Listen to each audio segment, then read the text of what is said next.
The creature first made national news in 1958, when construction worker Jerry Crew found and cast footprints measuring 17.5 inches long near Bluff Creek, California, located 86 miles from Eureka. Locals nicknamed the creature Bigfoot, and the name stuck.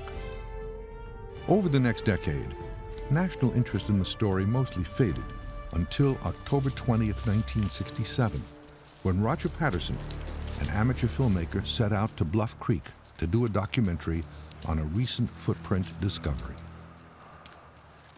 But what Patterson found shocked the world. He shot 953 frames of film that many believe is the best evidence of Bigfoot. You will see that film in its entirety for one of the first times on television. Patterson passed away in 1972, never wavering from his story.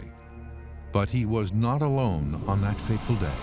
A massive bicep in the arm was, wide like that. And as it moved, you could see the muscles ripping in the thighs. In the arms, even underneath that hair, you could see the difference in the movement. Bob Gimlin was with Roger Patterson that day, and for almost 40 years was able to stay out of the limelight and controversy. But in 2004, he did this interview recounting that day in 1967. The weather was great in October, so Roger said, let's ride back up in some of them areas. We rode up that way, up that creek bed away from our camp, which was probably a couple of miles. As we came around, there's a big downfall tree with a root system in the dirt, like a crow's nest, logs jammed together. As we came around that, then, of course, the horses just blew up, and this thing was standing right alongside the creek, on the opposite side of the creek that we were on. It was massive, and the commotion of trying to get the camera out of the saddlebags while his horse was jumping around. I was watching the creature, and it was walking away.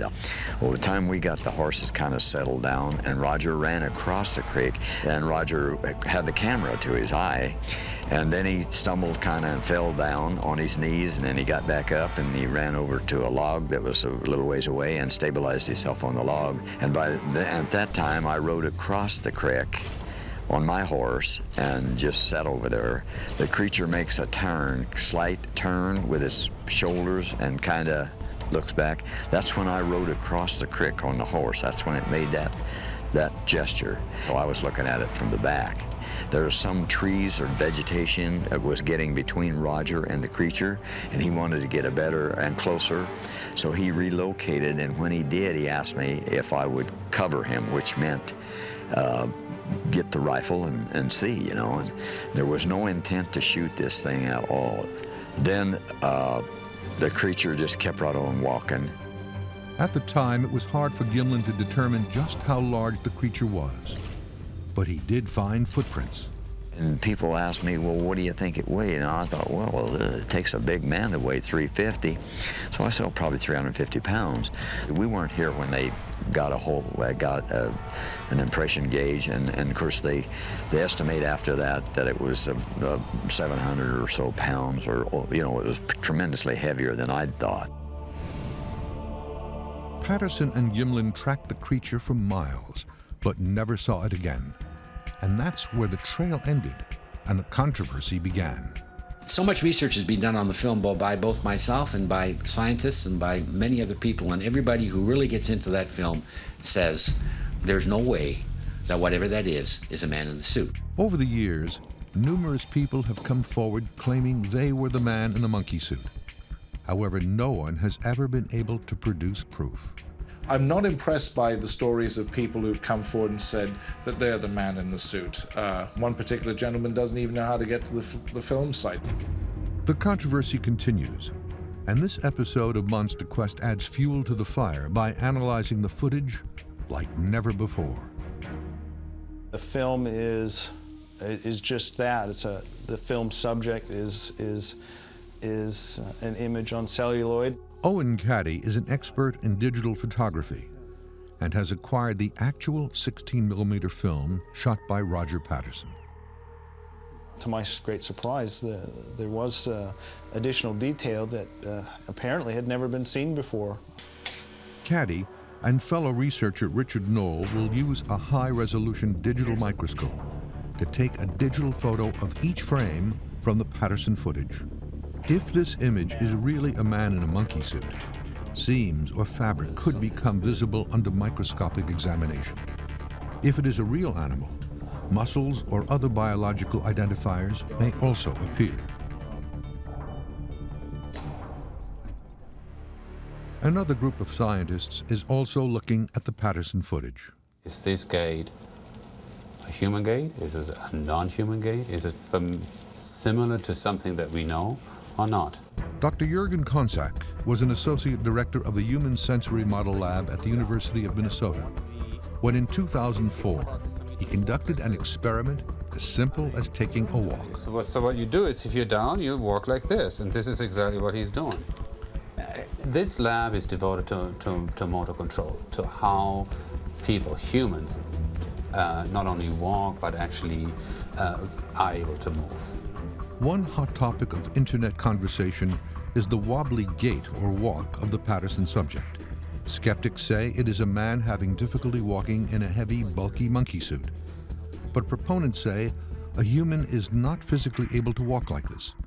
The results of this experiment have never been revealed until now.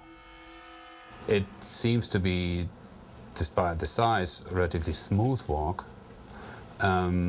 And it doesn't seem to be like a lot of oscillations in terms of, you know, the center of gravity moving up or down. Using an optic electronic camera system, Dr. Konczak plans to compare the gait of the figure in the film with that So of a swing your human. whole arm. Good. Now swing your whole leg. All right, there we go. Paleoanthropologist Esteban Sarmiento from the American Museum of Natural History in New York is joining Dr. Konczak in the experiment. Sarmiento has studied large wild apes in Africa. I am totally open-minded as to the question of Bigfoot existing in the Northwest. There has to be something to these reports. For the test, an athlete with good range and muscle control has been chosen. He will try to match the gait of the creature, while his every movement is recorded frame by frame. So what we have is these light bulbs that we've attached to some anatomical landmarks. They basically reflect infrared light that is sent out from LEDs next to the cameras. It's been reflected, and then the camera actually picks it up. The computer then reconstructs the points of light as a three-dimensional figure. Yeah, we see them all in all cameras, so that's good. His elbow, so this is fine, he has to... Just bring his elbow a little Kinesiology bit is the out. study of human movement and is fundamental in developing treatments for problems in the musculoskeletal system. The question before Dr. Jürgen Konczak and Dr. Esteban Sarmiento is, can a human replicate the gait of the thing in the Patterson film? Is that okay now? Just let's check his legs and then I'll go up and bend his arms. Tiny bit? Yeah, try to straighten up your back just a tiny bit. Yeah, that's it. What we're gonna do with this arm is we're gonna just pick up your shoulder just a little bit. Yeah. Okay? Does that look a little bit better? Yeah. 3, 2, 1. Okay, lights off. Recording. Move. He's like a big plasticine. He's like a big plasticine doll. Right there, he's up. He's got his. See that? Yeah, he's up off the. Right there, he's totally up. That's, you see, like right there. There, It's yeah. just like as high as he's ever gonna come. Right. And now he's gonna like actually bring his leg Yeah. through. The most telling problem is in the subject's knee movement. Yeah, that has to be back when There's it means. one sequence of frames in there, I think we're pretty good, and where you clearly see that there is this lateral rotation at the knee, and where the foot is kind of like, you know, going outward, this, which is called eversion. And that is something that it seems rather strange.